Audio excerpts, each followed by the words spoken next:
Sreenarayana Guru open യൂണിവേഴ്സിറ്റിയിലെ third semester MA ഹിസ്റ്ററിയിലെ introduction to local history writing എന്ന പാഠപുസ്തകത്തിലെ ബ്ലോക്ക് 2-ലെ യൂണിറ്റ് 3 ആണ് ഇന്ന് നമ്മൾ ചർച്ച ചെയ്യാൻ വേണ്ടിയിട്ട് പോകുന്നത്. എല്ലാ വിദ്യാർത്ഥികൾക്കും ക്ലാസ്സിലേക്ക് സ്വാഗതം. നമ്മുടെ യൂണിറ്റിന്റെ പേര് പ്രാദേശിക ചരിത്രം എഴുതൽ എന്നുള്ളതാണ് അല്ലെ, റൈറ്റിംഗ് ലോക്കൽ ഹിസ്റ്ററി അല്ലെ. എങ്ങനെയാണ് ലോക്കൽ ഹിസ്റ്ററി എഴുതുക എന്നുള്ളതാണ് ഈ ഭാഗത്തിൽ നമ്മൾ ചർച്ച ചെയ്യുന്നത് അല്ലെ. ഇതുവരെ നമ്മൾ ചർച്ച ചെയ്തിട്ടുണ്ടായിരുന്നത് എങ്ങനെയാണ് പ്രാദേശിക ചരിത്രം നമ്മൾ പഠിക്കുക, അതിന്റെ പ്രാധാന്യം എന്താണ്, അത് ഏത് തരത്തിലുള്ള അതിന്റെ ലക്ഷ്യങ്ങൾ എന്താണ് എന്നുള്ളതെല്ലാം നമ്മൾ പഠിച്ചു അല്ലെ. ഇനി എങ്ങനെയാണ് പ്രാദേശിക ചരിത്രം നമ്മൾ എഴുതുക എന്നുള്ളതാണ് ഈ പാഠഭാഗത്തിൽ നമ്മൾ ഡിസ്കസ് ചെയ്യാൻ വേണ്ടിയിട്ട് പോകുന്നത്. ഓക്കെ, നമ്മൾ ഇതിൽ ആദ്യമായി ചർച്ച ചെയ്യുന്നത് ഗവേഷണത്തിനുള്ള തയ്യാറെടുപ്പും ഡാറ്റ ശേഖരണവും അല്ലെ. നമ്മൾ രണ്ട് തരത്തിൽ ഡാറ്റ കളക്ട് ചെയ്യുന്നത് പറഞ്ഞിട്ട് എന്തൊക്കെയാണ്, ഒന്ന് പ്രൈമറിയും മറ്റൊന്ന് സെക്കൻഡറി തലത്തിൽ നമ്മൾ കണ്ടെത്തുന്ന ഡാറ്റകളുമാണ് അല്ലെ. ഇനി എന്തൊക്കെ തരത്തിലാണ് നമ്മൾ ഡാറ്റ, അതെങ്ങനെയാണ് അതിന്റെ ശേഖരം, അതെങ്ങനെയാണ് നമ്മൾ കണ്ടെത്തുന്നത് എന്നുള്ളതാണ് നമ്മൾ പരിശോധിക്കുന്നത്. ഓക്കെ, പ്രാദേശിക ചരിത്രത്തിന്റെ ഒരു ഭാഗം എഴുതാൻ വേണ്ടിയിട്ട് സ്വയം എഴുതുന്നയാൾ തയ്യാറാവുക എന്നുള്ളതാണ് ആദ്യത്തെ ഘട്ടം അല്ലെ. ഏത് ചരിത്രകാരനാണോ ചരിത്രം എഴുതുന്നത് ആ ചരിത്രകാരൻ തന്റെ രചന ആരംഭിക്കുക എന്നുള്ളതാണ് ആദ്യത്തെ സ്റ്റെപ്പ്. അടുത്തതായിട്ടുള്ള എന്താണ്, ആർക്കൈവുകൾ അല്ലെ. ഇതിനായിട്ട് ആർക്കൈവുകള്, ലൈബ്രറികള്, പ്രാദേശിക രേഖകള്, വാമൊഴി ചരിത്രങ്ങള്, പുരാവസ്തുക്കൾ എന്നിവയുടെ എല്ലാ തെളിവുകൾ ഇയാൾ എന്ത് ചെയ്യണം, ശേഖരിച്ചു വെക്കണം അല്ലെ. അല്ലാണ്ട് വെറുതെ ചെയ്യാൻ പറ്റില്ല. ഒരു പ്രദേശത്തെ കുറിച്ച് തനിക്ക് തോന്നുന്നത് പോലെ ചരിത്രം എഴുതി വെക്കാൻ പാടില്ല അല്ലെ. മറിച്ച് എന്തൊക്കെ വേണം ഇതിനു വേണ്ടിയിട്ട്, ആർക്കൈവുകൾ വേണം, ലൈബ്രറികൾ പോയിട്ട് ഡാറ്റാസ് കളക്ട് ചെയ്യണം, പ്രാദേശികപരമായ രേഖകൾ നമ്മുടെ കൈകളിൽ വേണം, അതുപോലെ തന്നെ വാമൊഴി ചരിത്രങ്ങള്, പുരാവസ്തുക്കൾ എന്നിവയെല്ലാം നമുക്ക് എന്തിനു വേണം, ഈ ചരിത്രം എഴുതുന്നതിന് വേണ്ടിയിട്ട് ആവശ്യമാണ് അല്ലെ. ഇനി നമ്മൾ ഈ പാഠഭാഗത്തിൽ ചർച്ച ചെയ്യുന്നത് ഡാറ്റയുടെ ഈ ഡാറ്റകൾ കളക്ട് ചെയ്യുന്ന ഡാറ്റകളെ സന്ദർഭോചിതമാക്കല്ലേ, അഥവാ കണ്ടക്സ്റ്റലൈസേഷൻ എന്ന് പറയപ്പെടുന്ന സ്റ്റേജ് ആണ് അടുത്തതായിട്ട് അല്ലെ. എന്താണ് കണ്ടക്സ്റ്റലൈസേഷൻ എന്ന് നമുക്ക് നോക്കാം. ശേഖരിച്ചു വെച്ച ഡാറ്റകള് അവയുടെ വിശാലമായ സാമൂഹിക, സാമ്പത്തിക, രാഷ്ട്രീയ, സാംസ്കാരിക പശ്ചാത്തലത്തിന്റെ സ്ഥാനം നൽകുക അല്ലെ. എന്തൊക്കെയാണ് നമ്മൾ കണ്ടെത്തിയിട്ടുള്ള ഒരു ഡാറ്റ, ആ ഡാറ്റ ഒരു സമൂഹത്തെ കുറിച്ച് എന്തൊക്കെ വിവരിക്കുന്നു, ആ സമൂഹത്തിലുള്ള സാമ്പത്തിക കാര്യങ്ങൾ എന്തൊക്കെയായിരുന്നു എന്ന് വിവരിക്കുക, അതോടൊപ്പം അവിടെ നിലനിൽക്കുന്ന രാഷ്ട്രീയപരമായ സംവിധാനങ്ങൾ എന്തൊക്കെയാണെന്ന് അവതരിപ്പിക്കുക, സാംസ്കാരികവും അതുപോലെ തന്നെ വൈവിധ്യമായി കിടക്കുന്ന ആ പ്രദേശത്തിന്റെ പശ്ചാത്തലത്തെ എന്ത് ചെയ്യണം, ചരിത്രകാരൻ വ്യക്തമായി വിവരിക്കണം എന്നുള്ളതാണ്. ഇനി നമുക്ക് അടുത്ത സ്റ്റെപ്പ് എന്താണെന്ന് നോക്കാം. നിലവിലുള്ള ചരിത്ര രചനകളെ കുറിച്ച് എന്ത് ചെയ്യണം, ചരിത്രകാരന് കൃത്യമായ ഒരു അവബോധം വേണം. എന്താണ് അവബോധം എന്നുള്ളത് കൊണ്ട് ഉദ്ദേശിക്കുന്നത്, എഴുതപ്പെടാൻ പോകുന്ന സംഭവത്തെ കുറിച്ച് കൃത്യമായ ധാരണ എഴുതപ്പെടുന്ന ചരിത്രകാരന് ആവശ്യമാണ്. അതിൽ പ്രധാനമായിട്ടുള്ളത് എന്തൊക്കെയാണ്, ആ നിലനിൽക്കുന്ന പ്രദേശത്തിനെ കുറിച്ചുള്ള നല്ല പാണ്ഡിത്യമാണ് അല്ലെ. നല്ല സ്കോളർഷിപ്പ് എന്ത് വേണം, ഈ പ്രദേശത്തെ കുറിച്ച് നല്ല സ്കോളർഷിപ്പ് എന്ത് ചെയ്യണം, ഈ പറയപ്പെടുന്ന വ്യക്തിക്ക് അത്യാവശ്യമാണ്. അതോടൊപ്പം തന്നെ നല്ല ഉൾക്കാഴ്ചകളുള്ള എന്ത് വേണം, ഗവേഷണങ്ങൾ കൂടെ ആവണം. കണ്ടെത്തുന്ന വിവരങ്ങൾ അല്ലെ, നേരെ മറിച്ച് എന്ത് ചെയ്യാൻ പറ്റില്ല, ഒരു കെട്ടുകഥ എഴുതി വെക്കപ്പെട്ടിട്ട് അതൊരു പ്രാദേശിക ചരിത്ര വിവരണമാണെന്ന് പറഞ്ഞിട്ട് എന്ത് ചെയ്യാൻ പറ്റില്ല, ഒരിക്കലും പ്രസിദ്ധീകരിക്കാൻ പറ്റില്ല. കാരണം എന്താണ്, അത് ചരിത്രത്തിൽ തെളിവുകൾ ഇല്ലാത്ത അല്ലെങ്കിൽ പൂർണ്ണമല്ലാത്ത ഒരു ചരിത്ര സംഭവമാക്കി മാറ്റി നിർത്തപ്പെടും എന്നുള്ളതാണ് അല്ലെ. ഇനി വേണ്ട അടുത്ത സ്റ്റെപ്പ് എന്താണ്, പ്രാദേശിക വിദഗ്ധരുടെ ഇടപെടലുകൾ നമുക്ക് ആവശ്യമാണ് അല്ലെ. ചില പ്രദേശങ്ങളെ കുറിച്ച് ഉണ്ടാവും, നന്നായിട്ട് അറിയുന്ന ചില ആളുകൾ ഉണ്ടാവും. അത് ആരൊക്കെയാണെന്ന് നമുക്ക് നോക്കാം. പ്രധാനമായിട്ടും അവിടെ ഉണ്ടാകുന്ന സ്വദേശീയരായ ആളുകൾ ഉണ്ടാകാം, ആ പ്രദേശത്തെ വിദഗ്ധരായ ചില ആളുകൾ ഉണ്ടാകാം, അതുപോലെ തന്നെ കമ്മ്യൂണിറ്റി സംഘടനകൾ ഉണ്ടാകാം അല്ലെ. എങ്ങനെയാണ് സ്വദേശികളിൽ നിന്ന് നമുക്ക് ചരിത്രം മനസ്സിലാക്കുന്നത്, ആ പ്രദേശത്തെ ചരിത്രത്തെ കുറിച്ച് മറ്റുള്ള എല്ലാവരെക്കാളും ചരിത്ര സംഭവങ്ങൾ അറിയുന്നത് ആർക്കായിരിക്കും, ആ പ്രദേശത്ത് അധിവസിക്കുന്ന അല്ലെങ്കിൽ അവിടെ നിലനിൽക്കുന്ന തദ്ദേശീയരായ ആളുകൾക്കായിരിക്കാം ആ പ്രദേശത്തെ കുറിച്ച് പൂർണ്ണ ബോധമുണ്ടാവുക. അപ്പൊ അത്തരം ആളുകളിൽ നിന്നും ഡാറ്റ കളക്ട് ചെയ്യുന്നത് വഴി നല്ല ഒരു ചരിത്ര രചന നമുക്ക് എന്ത് ചെയ്യാൻ വേണ്ടിയിട്ട് സാധിക്കും, എഴുതുന്നതിന് വേണ്ടിയിട്ട് സാധിക്കും എന്നുള്ളതാണ് അല്ലെ.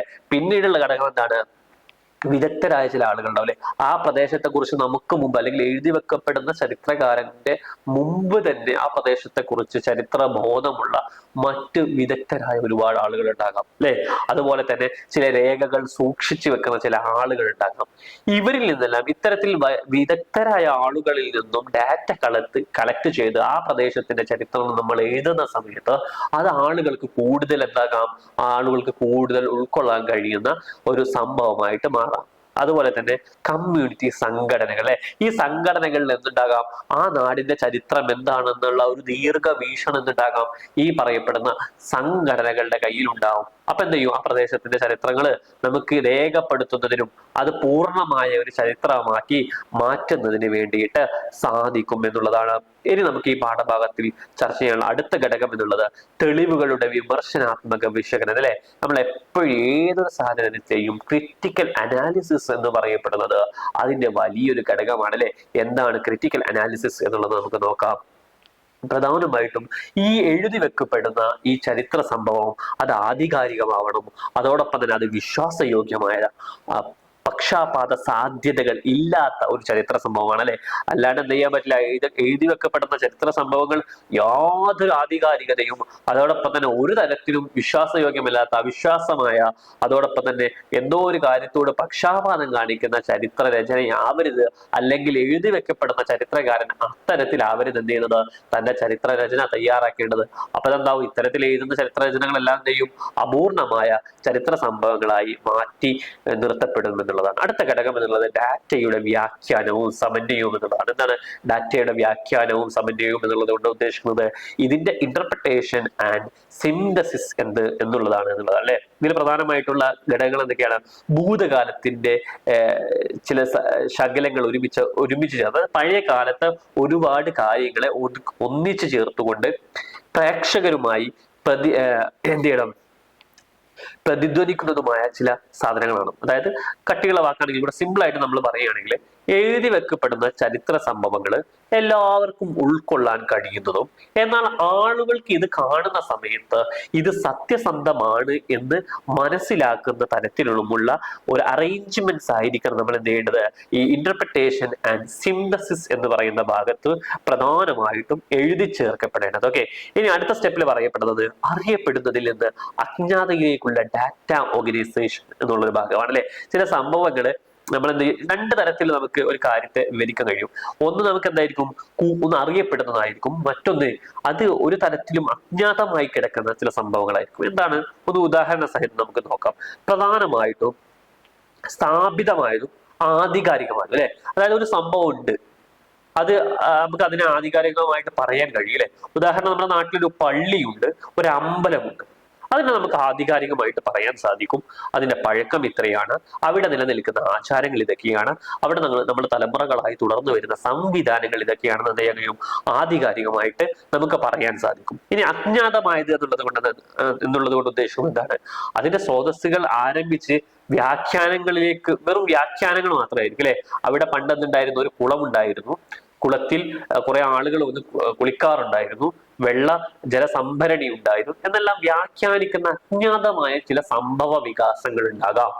അതൊന്നും ഇത്തരത്തിൽ രണ്ട് തരത്തിൽ നമുക്ക് എന്ത് ചെയ്യാൻ കഴിയും, നമുക്ക് കിട്ടുന്ന ഡാറ്റയെ നമുക്ക് വേർതിരിക്കാൻ സാധിക്കും. ഒന്ന് അറിയപ്പെടുന്നതും മറ്റൊന്ന് അജ്ഞാതവുമായ സ്രോതസ്സുകളാണ്. ഓക്കെ, ഇനി നമുക്ക് ഇതേ തരത്തിൽ നമ്മൾ കാണേണ്ട മറ്റു രണ്ട് തലങ്ങൾ കൂടെ ഉണ്ട്. അത് നമ്മൾ കണ്ടെത്തുന്ന ഡാറ്റാസ് ക്വാളിറ്റേറ്റീവ് ആൻഡ് ക്വാണ്ടിറ്റേറ്റീവ് ഗവേഷണങ്ങളുണ്ട് അല്ലെ. എന്താണ് ക്വാളിറ്റേറ്റീവ് ഗവേഷണങ്ങൾ എന്നുള്ളത് കൊണ്ട് ഉദ്ദേശിക്കുന്നത്, പ്രധാനമായിട്ടും സാമൂഹിക പ്രതിഭാസങ്ങളെ കുറിച്ചിട്ടുള്ള സംഖ്യാപരമായ ചില രേഖകൾ ഉണ്ടാവും അല്ലെ. നമുക്ക് ക്വാളിറ്റേറ്റീവ് എന്ന് പറയുന്നത് നമുക്ക് എന്താ അറിയാം, ഒരു സാധനത്തിന്റെ ക്വാളിറ്റി ആയിരിക്കും അവിടെ മെയിൻ ആയിട്ട് നമ്മൾ ഫോക്കസ് ചെയ്യുന്നത്. എന്നാൽ ക്വാണ്ടിറ്റി എന്നുള്ളത് കുറേ വിഭാഗങ്ങളെ കുറിച്ച് അല്ലെങ്കിൽ ഒരു വിസ്തൃതമായ കാര്യത്തെ കുറിച്ച് നമ്മൾ പഠിക്കുകയാണെങ്കിൽ അതിനെ പറയപ്പെടുന്ന പേരെന്താണ്, ക്വാണ്ടിറ്റേറ്റീവ് എന്നുള്ളതാണ് അല്ലെ. ഇനി എന്തുണ്ടാവും, ചില സംഭവങ്ങളെ നമുക്ക് ഈ പറഞ്ഞതുപോലെ രണ്ടായി തരംതിരിക്കാം. അതിൽ പ്രധാനമായിട്ടും സംഖ്യേതര വിവരങ്ങൾ ഉണ്ടാവും. സങ്കേതര, അതായത് അക്കങ്ങളല്ലാതെ എഴുതി വെക്കപ്പെടുന്ന ചില സംഭവ വികാസങ്ങൾ ഉണ്ടാവും. ഉദാഹരണമായിട്ട് വാക്കുകള്, ചിത്രങ്ങളൊക്കെ അതിന് എന്താണ് ഉദാഹരണമാണ്. എന്നാൽ സംഖ്യാമൂല്യമുള്ള ഡാറ്റാസ് ഉണ്ട് അല്ലെ, അതിൽ പ്രധാനമായിട്ട് ഉണ്ടായാലും എന്തൊക്കെയാണ്, കണക്കുകൾ ഉണ്ടാവാം, ശതമാനങ്ങൾ ഉണ്ടാകാം, അവ ഉപയോഗിച്ചിട്ടുള്ള അളവ് രീതിയിലുള്ള മനസ്സിലാക്കാൻ കഴിയുന്ന സംവിധാനങ്ങൾ നമ്മൾ അറിയപ്പെടുന്ന പേരാണെന്ത്, സംഖ്യാമൂല്യമുള്ള ഡാറ്റാസ് എന്നുള്ള പേര് അല്ലെ.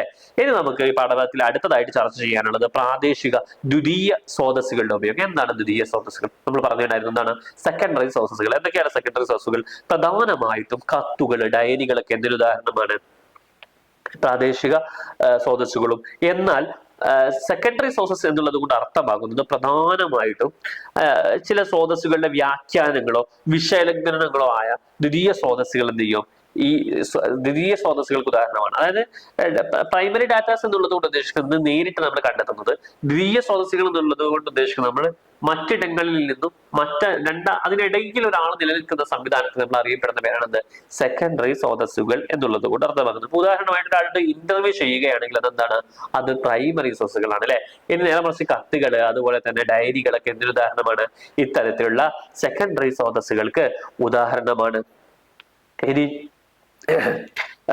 നമ്മൾ ചർച്ച ചെയ്യുന്നത് പുരാവസ്തു സാഹിത്യ സ്രോതസ്സുകളെ കുറിച്ചിട്ടാണ് അല്ലെ. എന്താണ് പുരാവസ്തു സാഹിത്യ സ്രോതസ്സുകൾ എന്ന് നമുക്ക് നോക്കാം. പ്രധാനമായിട്ടും ഇത്തരം സ്രോതസ്സുകൾക്ക് ഉദാഹരണമാണ് എന്ത്, ലിഖിതങ്ങളുണ്ട്, നാണയങ്ങളുണ്ട്, അവശിഷ്ടങ്ങളുണ്ട്, പുരാവസ്തു സ്രോതസ്സുകളുണ്ട്, മതപരവും മതേതരവുമായ സാഹിത്യങ്ങളുണ്ട്, അതോടൊപ്പം തന്നെ വിദേശ സഞ്ചാരികളുടെ വിവരണങ്ങളൊക്കെ എന്തൊരു ഉദാഹരണമാണ്, ഇത്തരത്തിലുള്ള സാഹിത്യ സ്രോതസ്സുകൾക്ക് ഉദാഹരണമാണ് അല്ലെ. ചില ലിഖിതങ്ങളിൽ എന്തെയും ഒരു പ്രദേശത്തിന്റെ ചരിത്രങ്ങൾ എഴുതപ്പെട്ടും അല്ലെങ്കിൽ നാണയങ്ങളിൽ നിന്നെയും ആ പ്രദേശത്ത് നടന്നിരുന്ന സാമ്പത്തിക ഇടപാടുകളെ കുറിച്ച് നമുക്ക് മനസ്സിലാക്കും. അവശിഷ്ടങ്ങളിൽ നിന്നും അവിടെ ആരൊക്കെ ജീവിച്ചിരുന്നു, എത്ര പേര് ജീവിച്ചിരുന്നു, അവിടുത്തെ ജനസംഖ്യ എന്തായിരുന്നു, അവിടെ ഏതൊക്കെ തരത്തിലുള്ള മൃഗങ്ങൾ ഉണ്ടായിരുന്നു, മൃഗങ്ങളെ അവരെ ഏതൊക്കെ മൃഗങ്ങളെ ആയിരുന്നു ഇണക്കി വളർത്തിയിരുന്നത്, ഏതൊക്കെ മൃഗങ്ങളെ ആയിരുന്നു അവർ ആടിയിരുന്നത് എന്നെല്ലാം ചെയ്യുന്നു ഇവിടെ നിന്നും മനസ്സിലാക്കിയെടുക്കാൻ വേണ്ടിയിട്ട് സാധിക്കുന്നു. അതേപോലെ തന്നെ മതപരവും മതേതരവുമായ ചില സാഹിത്യങ്ങൾ ഉണ്ടാവും അല്ലെ. മതങ്ങളിൽ പരമ്പരാഗതമായിട്ട് തുടർന്നു പോരുന്ന ചില ആചാരങ്ങൾ ഉണ്ടാവാം, ചില അനുഷ്ഠാനങ്ങൾ ഉണ്ടാവാം, അതോടൊപ്പം തന്നെ എന്തുണ്ടാവാം, മതേതരമായ ചില ആചാരങ്ങളും അനുഷ്ഠാനങ്ങളും എല്ലാം ഉണ്ടാവാം അല്ലെ. അതോടൊപ്പം ഉണ്ടാവും ചില വിദേശ സഞ്ചാരികൾ അവരെഴുതി വെക്കപ്പെടുന്ന ചില ചരിത്ര സംഭവങ്ങളെല്ലാം എന്തിനു ഉദാഹരണമാണ്, പുരാവസ്തു സാഹിത്യ സ്രോതസ്സുകൾക്ക് ഉദാഹരണമാണ്. ഇനി വാമൊഴി ചരിത്രത്തിന്റെ പ്രധാന ഘടകങ്ങൾ എന്താണ് എന്ന് നമുക്കൊന്ന് പരിശോധിക്കാം. പ്രധാനമായിട്ടും ഇതിലുണ്ടാകുന്നത് എന്തൊക്കെയാണ്, തയ്യാറെടുപ്പുകൾ ഉണ്ടാകും, അഭിമുഖങ്ങൾ ഉണ്ടാകും, സംരക്ഷണങ്ങൾ ഉണ്ടാവാം, പ്രവേശനങ്ങൾ ഉണ്ടാവാം എന്നിവ ഉൾപ്പെടുന്ന വാമൊഴി പദ്ധതിയുടെ ഒരു പ്രധാന ഘടകങ്ങൾ എന്ന് പറയുന്നത് എന്താണ്, ഇതൊക്കെയാണ് ഈ പറയുന്ന വാമൊഴി ചരിത്രങ്ങൾക്ക് നമുക്ക് പ്രധാന ഘടകങ്ങളായിട്ട് തരംതിരിക്കുന്നത് അല്ലെ. എന്തൊക്കെയാണ്, ഒരു തയ്യാറെടുപ്പില്ലാണ്ട് ഒരിക്കലും ചെയ്യാൻ കഴിയില്ല. ഒരു ചരിത്ര രചന അതിന്റെ ഘടന തയ്യാറാക്കാൻ വേണ്ടിയിട്ട് സാധിക്കില്ല. അതോടൊപ്പം അതിന് എന്ത് വേണം, നല്ലൊരു അഭിമുഖം വേണം, നല്ല സംരക്ഷണവും വേണം. ഇത്തരത്തിലുള്ള ഘടകങ്ങൾ ഒത്തിണക്കി ചേരുമ്പോൾ മാത്രമേ എന്ത് ചെയ്യുള്ളൂ, ഒരു ചരിത്ര രചന എന്ത് ചെയ്യുള്ളൂ, അതിന്റെ പൂർണ്ണതയിലേക്ക് എത്തിച്ചേരുകയുള്ളൂ. ഇനി നമുക്ക് ചർച്ച ചെയ്യാനുള്ളത് അഭിമുഖ തന്ത്രങ്ങളും റെക്കോർഡിങ്ങുകളും എന്നുള്ള ഭാഗത്താണ് അല്ലെ. നമ്മൾ എന്ത് ചെയ്യണം, നമ്മളൊരു ചരിത്രകാരനായി അല്ലെങ്കിൽ ഒരു ഹിസ്റ്റോറിക്കൽ റിസർച്ച് ചെയ്യുന്നതിന്റെ ഭാഗമായിട്ട് നമ്മൾ എന്ത് ചെയ്യുന്നു, ഒരു പ്രദേശത്തേക്ക് പോകുന്നു, അല്ലെങ്കിൽ ആ പ്രദേശത്തിന്റെ ചരിത്രം എഴുതാൻ വേണ്ടിയിട്ട് നമ്മൾ ഇറങ്ങിത്തിരിക്കുന്ന സമയത്ത് ആ പ്രദേശത്തുള്ള ആളുകളോട് നമ്മൾ എന്ത് ചെയ്യും, ഡയറക്റ്റ് ആയിട്ട് നമ്മൾ പോയിട്ട് ഡാറ്റാസ് കളക്ട് ചെയ്യും അല്ലെ. ചില ഇന്റർവ്യൂസ് നടത്തും. ഈ ഇന്റർവ്യൂസ് നടത്തുന്ന സമയത്ത് നമ്മൾ എന്ത് ചെയ്യണം, ചില പ്രത്യേക ചോദ്യങ്ങൾ നമ്മുടെ കയ്യിൽ വേണം. നമ്മൾ എന്ത് ചെയ്യാൻ പറ്റില്ല, വാരി വിളിച്ച് ഒരുപാട് ക്വസ്റ്റ്യൻസ് ആളോട് ചോദിക്കുന്നതിന് പകരം ആധികാരികമായ ചില പ്രത്യേക ചോദ്യങ്ങൾ നമ്മൾ എന്ത് ചെയ്യണം, ആദ്യമേ തയ്യാറാക്കണം. അതോടൊപ്പം തന്നെ നമ്മൾ പോകുന്ന ഇടങ്ങളിൽ നിന്ന് എന്ത് ചെയ്യണം, മാക്സിമം ഓഡിയോ വീഡിയോ റെക്കോർഡിങ്ങുകൾ നമ്മൾ എന്ത് ചെയ്യണം, ഉറപ്പാക്കണം. ഒരാളുടെ അടുത്ത് ഇന്റർവ്യൂവിന് പോവുകയാണ്, അയാൾ ആ നാട്ടിലെ ഹിസ്റ്ററിയെ കുറിച്ച് അദ്ദേഹത്തിന് വ്യക്തമായ ധാരണയുള്ള ഒരാളുടെ അടുത്ത് നമ്മൾ പോകുമ്പോൾ എന്ത് ചെയ്യണം, നമ്മൾ നല്ല ക്യാമറയൊക്കെ ആയിട്ട് പോയിട്ട് നമ്മൾ എന്ത് ചെയ്യണം, അത് റെക്കോർഡ് ചെയ്യുകയും ഫോണോ മറ്റോ ഉപകരണങ്ങൾ ഉപയോഗിച്ചുകൊണ്ട് നമ്മൾക്ക് എന്ത് ചെയ്യാൻ കൂടെ കഴിയണം, അതിനെ റെക്കോർഡ് ചെയ്യാൻ കൂടെ കഴിയണം. അപ്പോഴാണ് നമ്മൾ കണ്ടെത്തുന്നത് ഡാറ്റ എന്താകുന്നത്, കൂടുതൽ ആധികാരികമായി തീരുന്നത്. ഓക്കെ, ഇനി നമുക്ക് പഠിക്കാനുള്ളത് രേഖാമൂലമുള്ള ചില ഡോക്യുമെന്ററികളുണ്ട് അല്ലെ. എന്തൊക്കെയാണ് അതിൽ പ്രധാനമായിട്ടും ട്രാൻസ്ക്രിപ്റ്റുകളും അതുപോലെ തന്നെ ഇൻഡെക്സുകളുമാണ് ഇതിൽ പ്രധാനമായിട്ടും ഉണ്ടാവുക അല്ലെ. എന്തൊക്കെയാണെന്നൊന്ന് നമുക്ക് പരിശോധിക്കാം. അതായത് ഓഡിയോ ഫയലുകൾ ഉണ്ടാവും അല്ലെ, ചില ഓഡിയോ ഫയലുകൾ ഉണ്ടാവും. ഈ ഓഡിയോ ഫയലുകൾ അതുപോലെ തന്നെ ചില ഇൻഡെക്സുകൾ ഉണ്ടാവും. ഇൻഡെക്സ് എന്ന് പറഞ്ഞാൽ ഉദ്ദേശിക്കുന്നത് ചില കണക്കുകൾ ഉണ്ടാവാം. ഇതൊക്കെ നമുക്ക് എന്തിനാവശ്യമാണ്? ഇത്തരത്തിൽ ഹിസ്റ്റോറിക്കൽ റിസർച്ച് നടത്തുന്ന സമയത്ത് അല്ലെങ്കിൽ എഴുതുന്ന സമയത്ത്, ഒരു ചരിത്രകാരൻ എന്ന നിലയിൽ ചരിത്രം എഴുതുന്ന സമയത്ത് നമുക്ക് ആവശ്യമുള്ള ഘടകങ്ങളാണ് അല്ലെ. പിന്നെ അതുപോലെ ഇനി അതിന് അടുത്തൊരു ഘട്ടം എന്ന് പറയുന്നത് ചരിത്ര സ്രോതസ്സുകളിലെ വിശകലനം ചെയ്യുന്നതിനുള്ള ഒരു മെത്തഡോളജി ഉണ്ട്, അല്ലെങ്കിൽ അത് എഴുതുന്നതിൻ്റെതായ ഒരു ഐഡിയോളജീസ് ഒക്കെ ഉണ്ട് അല്ലെ. എന്താണ് അതെന്ന് നമുക്കൊന്ന് പരിശോധിക്കാം. പ്രധാനമായിട്ടും നമ്മൾ എന്ത് ചെയ്യണം? കണ്ടെത്തുന്ന സ്രോതസ്സിനെ കുറിച്ച് നല്ല സോഴ്സ് ക്രിറ്റിസിസം നമുക്ക് വേണം. അതുപോലെ തന്നെ എന്ത് വേണം? നല്ല ട്രാങ്കുലൈസേഷൻ, അതായത് ത്രികോണാകൃതിയിൽ എന്ത് ചെയ്യണം? നമുക്ക് ഈ ഒരു വിഷയത്തെക്കുറിച്ച് നമുക്ക് എഴുതി വെക്കാൻ കഴിയുക കൂടെ വേണം എന്നുള്ളത് ഇതിലെ വലിയൊരു ഘടകമാണ്. ഇനിയിപ്പോ ഇത്തരത്തിൽ കണ്ടെത്തിയ ചരിത്ര സംഭവങ്ങൾക്ക് മറ്റു രണ്ട് തലങ്ങൾ കൂടെയുണ്ട്. ഏതൊക്കെയാണ്? ഒന്ന് എക്സ്റ്റേണൽ ക്രിറ്റിസിസവും മറ്റൊന്ന് ഇന്റേണൽ ക്രിറ്റിസിസവും. എന്താണ് എക്സ്റ്റേണൽ ക്രിറ്റിസിസം എന്നുള്ളത് നമുക്കൊന്ന് പരിശോധിക്കാം. പ്രധാനമായും നമ്മൾ കണ്ടെത്തിയിട്ടുള്ള ചരിത്ര സംഭവത്തിന്റെ ഉത്ഭവം നമുക്ക് സ്ഥാപിക്കാൻ കഴിയണം. മറ്റൊന്ന് അത് ഏതൊരു സമയത്താണോ അത് നമ്മൾ കണ്ടെത്തിയിട്ടുള്ളത് അതിന്റെ തീയതി, അതോടൊപ്പം തന്നെ അതിന്റെ രചയിതാവ്, അതിന്റെ ഉത്ഭവ സ്ഥലം എന്നിവയെല്ലാം കൃത്യമായിട്ട് എന്ത് ചെയ്യാൻ കഴിയണം? പരിശോധിക്കാൻ കഴിയണം. അതോടൊപ്പം ഈ ഇന്റേണൽ ക്രിറ്റിസിസം എന്നുള്ളത് കൊണ്ട് അർത്ഥമാക്കുന്നത് എന്താണ്? അത് പരോക്ഷ സാക്ഷികളിൽ നിന്നുള്ള വിവരങ്ങൾ ശ്രദ്ധയോടെ നമുക്ക് എന്ത് ചെയ്യാൻ കഴിയണം? അത് കൈകാര്യം ചെയ്യാൻ കഴിയണം. പരോക്ഷമായിട്ട് എന്ന് പറഞ്ഞു കഴിഞ്ഞാൽ നമ്മൾ നേരിട്ടൊരാളിൽ നിന്നും കണ്ടെത്തുന്നതിന് പകരം പരോക്ഷമായ ആ കണ്ടെത്തിയിട്ടുള്ള സംഭവ വികാസങ്ങളെ കുറിച്ച് വ്യക്തമായ ധാരണ ആർക്ക് വേണം? ചരിത്രകാരന് വേണം എന്നുള്ളതാണ് ഈ ഇന്റേണൽ ക്രിറ്റിസിസം എന്നുള്ളത് കൊണ്ട് അർത്ഥമാക്കുന്നത്. ഏതോ ആളുകളിൽ നിന്നും ചരിത്ര സംഭവങ്ങൾ കേട്ട് അത് അതേപടി എഴുതാൻ പറ്റില്ല എന്നുള്ളതാണ് സാരം. ഓക്കെ, ഇനി നമുക്ക് ഈ പാഠഭാഗത്തിന്റെ അടുത്ത ഭാഗമായിട്ട് നമ്മൾ ചർച്ച ചെയ്യുന്നത് റൈറ്റിംഗ് ആൻഡ് റെപ്രസെന്റേഷൻ. നമ്മൾ കണ്ടെത്തിയിട്ടുള്ള ചരിത്ര സംഭവങ്ങൾ എങ്ങനെയാണ് എഴുതി വെക്കപ്പെടുക, അതിന്റെ പ്രാതിനിധ്യം എങ്ങനെയാണ് എന്നുള്ളതാണ്. ഓക്കെ, നമുക്ക് പരിശോധിക്കാം. പ്രധാനമായും നമ്മൾ കണ്ടെത്തിയിട്ടുള്ള ഡാറ്റ വായനക്കാർക്ക് ഉൾക്കൊള്ളാൻ കഴിയുന്നതാണോ അല്ലെ. ഒരു പ്രദേശത്തെ കുറിച്ച് വാചാലമായി നമ്മൾ ഒരുപാട് കൂട്ടിച്ചേർത്തപ്പെട്ട ഒരു സംഭവങ്ങൾ ആളുകൾക്ക് ചിലപ്പോൾ മടുപ്പ് വരും. പകരം എന്ത് ചെയ്യണം? ആളുകൾക്ക് അത് ഉൾക്കൊള്ളാൻ കഴിയുകയും വേണം. എന്നാൽ ചരിത്ര സ്രോതസ്സുകൾ അല്ലെങ്കിൽ ചരിത്ര സംഭവങ്ങൾ ഒട്ടും മാറ്റി നിർത്തപ്പെടാതെയുമായിരിക്കണം ഒരു ചരിത്രകാരൻ എന്ത് ചെയ്യേണ്ടത്? ചരിത്രം എഴുതേണ്ടതും അതിന്റെ പ്രാതിനിധ്യവും എങ്ങനെയാവണം എന്നുള്ളത്. ഓക്കെ, ഇനി നമുക്ക് ഈ പാഠഭാഗത്തിൽ ചർച്ച ചെയ്യാനുള്ളത് ജിയോ ഹിസ്റ്ററി ഓഫ് ലൈവ്ഡ് ലാൻഡ്സ്കേപ്പ്. ജീവിച്ചിരിക്കുന്ന ഭൂപ്രകൃതിയുടെ ഭൂമിശാസ്ത്രപരമായ ചരിത്രം എന്നുള്ളതാണ് അല്ലെ. എന്താണെന്ന് നമുക്ക് പരിശോധിക്കാം. പ്രധാനമായും നമ്മൾ കണ്ടെത്തുന്ന പ്രദേശത്തിന്റെ ഭൂമിശാസ്ത്രം, അതുപോലെ തന്നെ ആ കണ്ടെത്തിയിട്ടുള്ള പ്രദേശത്തിന്റെ ചരിത്രം, അവിടെ ഉണ്ടാവുന്ന പുരാവസ്തുശാസ്ത്രം എന്നിവയെല്ലാം സംയോജിപ്പിച്ചുകൊണ്ട് ഓരോ മനുഷ്യരുടെയും പ്രവർത്തനങ്ങള് പ്രകൃതിയുടെ ഏതു തരങ്ങളിലൂടെ എല്ലാം കടന്നുപോയിട്ടാണ് ആ നാട്ടിലുള്ള ചരിത്ര സംഭവങ്ങൾ നിലനിൽക്കുന്നത് എന്നുള്ളത് ഒരു ചരിത്രകാരൻ എന്ത് ചെയ്യാൻ കഴിയണം? കൃത്യമായും വ്യക്തമായും എഴുതാൻ കഴിയുമ്പോഴാണ് ഒരു ചരിത്രകാരൻ എന്ത് ചെയ്യുന്നത്? തന്റെ ചരിത്ര ശേഖരം അത് പൂർണ്ണമായ ഒരു ചരിത്രമായി അവതരിപ്പിക്കാൻ കഴിയുന്നത്. ഓക്കെ, ഇനി നമുക്ക് പാഠഭാഗത്തിൽ ചർച്ച ചെയ്യാനുള്ളത് സ്ഥല നാമങ്ങളും പ്രാദേശിക അതിർത്തികളുടെ പരിണാമവും അല്ലെ. നമ്മൾ പലപ്പോഴും കാണാം നമ്മുടെ നാട്ടിലുള്ള പ്രദേശത്തുള്ള ആളുകളുടെ സംസ്കാരമോ അല്ലെങ്കിൽ ജീവിത രീതിയോ ആയിരിക്കില്ല നമ്മുടെ തൊട്ടടുത്തുള്ള നാടുകളിലുള്ള ആളുകൾക്ക് അല്ലെ. നമ്മൾ ചിലപ്പോ ഉദാഹരണമായിട്ട് നമ്മുടെ ചില നാടുകളിൽ ചില പ്രത്യേക തല കായിക വിനോദങ്ങൾ ഉണ്ടാകാം. തൊട്ടടുത്ത പ്രദേശത്തേക്ക് എത്തുമ്പോൾ അതിന്റെ അവസ്ഥകളും രീതികളും എല്ലാം മാറാൻ സാധ്യതയുണ്ട് അല്ലെ. ചിലപ്പോൾ ഉദാഹരണം മലപ്പുറം ജില്ല നന്നായിട്ടും ഫുട്ബോളിനെ ആസ്വദിക്കുന്ന ഒരു പ്രദേശമാണെങ്കിൽ ആ മലപ്പുറം ജില്ലയിലെ തന്നെ തൊട്ടടുത്ത പ്രദേശത്തുള്ള ആളുകളുടെ ജീവിത രീതി മറ്റൊരു തരത്തിലാവാം. അവർ മറ്റൊരു കായിക വിനോദത്തിൽ ആസ്വാദനം കണ്ടെത്തുന്നവരാവും. ഇതൊക്കെ എന്തൊരു ഉദാഹരണമാണ്? ഈ പ്രദേശങ്ങൾ തമ്മിലുള്ള വേർതിരിവുകൾ എടുത്തു കാണിക്കുന്നതിന് വേണ്ടിയിട്ടുള്ള ഉദാഹരണമാണ് അല്ലെ. ഉദാഹരണമായി നമ്മുടെ നാട്ടിലുള്ള ഒരു പ്രദേശത്തുള്ള ആളുകൾ എല്ലാവരും നല്ല രീതിയിൽ കൃഷി ചെയ്യുന്നവരാണ്. തൊട്ടടുത്തുള്ള ആളുകൾ എന്തായിരിക്കാം? വ്യാപാരികളായ ആളുകളായിരിക്കും അല്ലെ. ഇതെന്തൊരു ഉദാഹരണമാണ്? ഇത്തരത്തിലുള്ള അതിർത്തികൾ കാണിച്ചു തരുന്നതിന് വേണ്ടിയിട്ടുള്ള വലിയ തരത്തിലുള്ള ഉദാഹരണങ്ങളാണ്. അപ്പൊ അത്തരം സ്ഥലനാമങ്ങളും അതിന്റെ പ്രാദേശിക അതിർത്തികളുടെയും പരിണാമം എവിടെയാണ് എന്നുള്ള വ്യക്തമായ ധാരണ ആർക്ക് വേണം? എഴുതി വെക്കപ്പെടുന്ന ചരിത്രകാരന് പൂർണ്ണമായ ധാരണ വേണം എന്നുള്ളതാണ് അതിന്റെ സാരം. ഓക്കെ, ഇനി നമുക്ക് ഈ പാഠഭാഗത്തിന്റെ അവസാന ഭാഗത്ത് ഡിസ്കസ് ചെയ്യാനുള്ളത് ഭൂമിശാസ്ത്രപരമായ വീക്ഷണ കോണുകളുടെ പ്രാധാന്യം എന്നുള്ളതാണ് അല്ലെ. എന്താണ് ഹിസ്റ്റോറിക്കൽ വീക്ഷണങ്ങൾ എന്നുള്ളത് നമുക്കൊന്ന് പരിശോധിക്കാം. ഒരു പ്രദേശത്തെ കുറിച്ച് ആ പ്രദേശത്തുള്ള ജീവിത രീതി ഏതാണ്, അവിടെ ഏത് തരത്തിലുള്ള മണ്ണാണ്, അവിടെ ആ മണ്ണിൽ ഏത് തരത്തിലുള്ള കൃഷിയാണ് ഉപയോഗിക്കുന്നത് എന്നുള്ളതിനെ കുറിച്ചെല്ലാം വ്യക്തമായ ധാരണ എഴുതി വെക്കപ്പെടുന്ന ചരിത്രകാരന് വേണം എന്നുള്ളതാണ് സാരം. ഇത്രയുമാണ് ഈ പാഠഭാഗത്തിൽ നമുക്ക് പഠിക്കാനുള്ളത്. മറ്റൊരു അധ്യായവുമായി നമുക്ക് വീണ്ടും കാണാം. നന്ദി.